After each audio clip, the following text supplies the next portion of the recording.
Hai, selamat Hari Raya. Selamat Hari Raya semua. Okey, hari ni kita minum dekat Tea Life. Minum kat Tea Life. So, I recommend you all semua untuk makan atau minum dekat Tea Life. I recommended lah.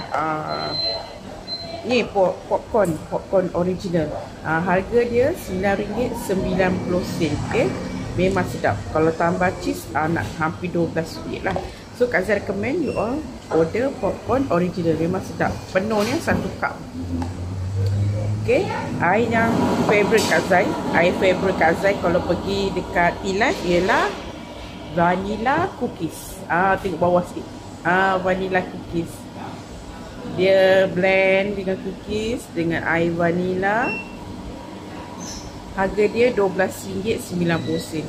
Okay, yang ni memang kalau datang sini memang order vanilla cookies.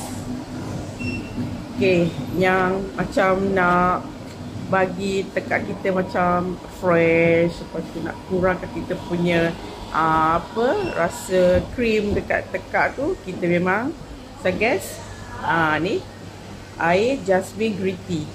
Yang ni yang kecil punya, harga dia RM6.50.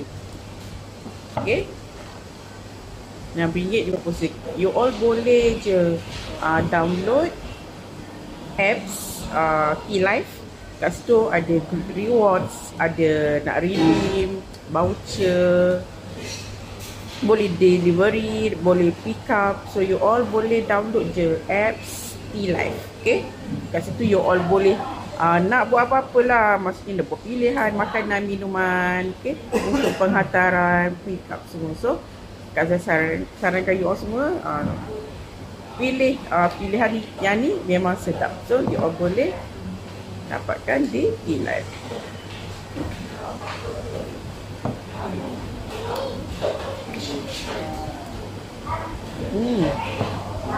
Sedap. Bye. Thank you. Bye.